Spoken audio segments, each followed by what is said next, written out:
So in section 2.8, we're considering the question, what does f prime say about f? What does a derivative function tell us about the original function?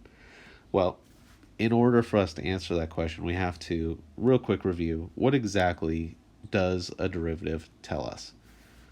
Well, a derivative tells us slopes of tangent lines. It tells us an instantaneous rate of change.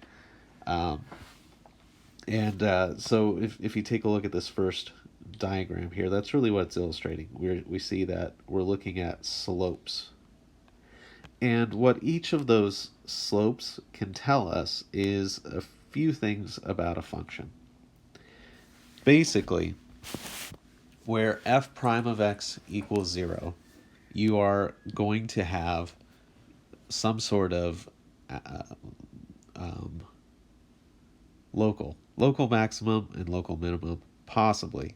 You might not have an actual maximum or a minimum at that point, but those are your critical points. Those are your points where it might happen. So, where f prime of x equals 0, you might have max or min values. Now, if your derivative is positive, if f prime of x is greater than 0, what that tells me is that the slopes of my tangent lines are positive, which means that the instantaneous rate of change is positive, which means that your function is increasing on that interval. It's headed uphill. If f prime of x is less than 0 on a particular interval, if it's a negative number, that means that your slopes are negative. That means that your function is decreasing. It's headed downhill. And we can tell all that from our derivative function. So if we take a look at this for an example, right here at the very bottom, we have a horizontal tangent. The slope is 0, so the derivative is equal to 0. And to the left of that point, our derivative is less than 0. We have negative slopes for tangent lines. And to the right of that point, our derivative is positive because our slopes are positive. And we can tell it's increasing. So if we take a look at this, for example, as another one, here f prime of x equals 0, and here f prime of x equals 0. It's a maximum or a minimum. We always know that when we find a derivative equal to 0. Now, the way we can tell if it's a maximum or a minimum depends on what's happening to our value of f of x in each of the regions that these points sort of divide our function into. So it sort of cuts our function into areas. To the left of here, our derivative function is positive because we have positive slopes. To the right of here, our derivative function is negative because we have negative slopes. So what we see here is that we went from going uphill to going downhill, which means this has to be a maximum. Just like over here, where we go from headed downhill to headed uphill, it's a local minimum. Okay. What does f double prime? Well, actually, you know what? Let's talk about this for a second. There are situations where you will have a derivative function equal to 0 where it is not a maximum or a minimum, and that's the case of y equals x cubed. So this is our general shape for y equals x cubed type functions, but for y equals x cubed, what happens is you actually have a derivative equal to 0 right here at 0, but to the right you have slopes that are positive because we're headed uphill, but also to the left you have slopes are positive. So it goes from increasing to flat for a moment to increasing again, which means that this is not a local max or min. It's not bigger or smaller than the points in its general area to the left and right. So watch out for those.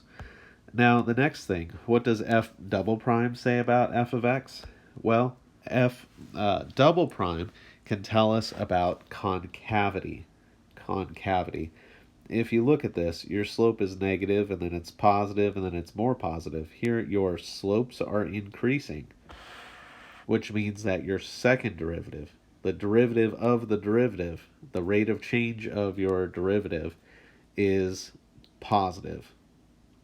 So when the second derivative is positive, we have what we call concave up. It's like the cave is pointed up. Get it? Get it? Ah.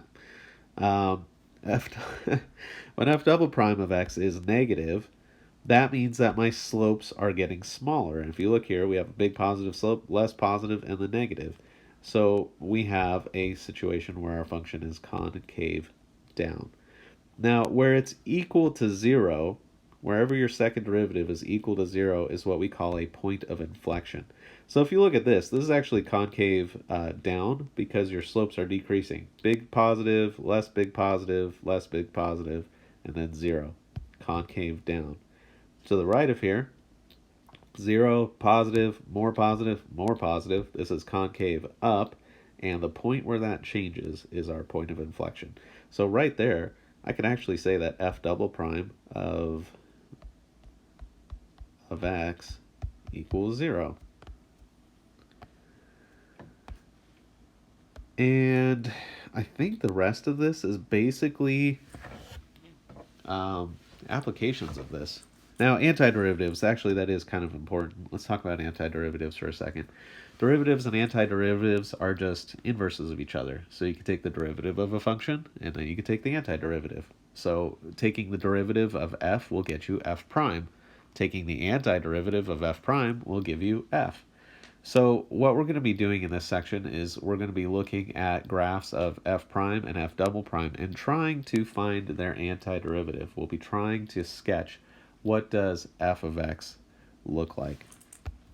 And to kind of help you understand the relationship with all these things and what's going on here, I made this little animation. And we can see what's happening here is we have our green tangent line. That is our tangent line at any given point for f of x, which is the red curve. And then the blue curve is our derivative function. And what's happening is that point where it says slope of f of x, that's tracing out the values of the slope of that green line along the blue curve, which is our derivative function. So if we look at our derivative function, it starts off big positive because the slope of the green line is big positive, and then it goes to 0 right there. And then it goes to negative, hits some minimum negative value, and then starts to head back up towards 0, and we get a flat tangent right there. And then it gets bigger and bigger and bigger and bigger and continues to grow. Now if we look at our second derivative,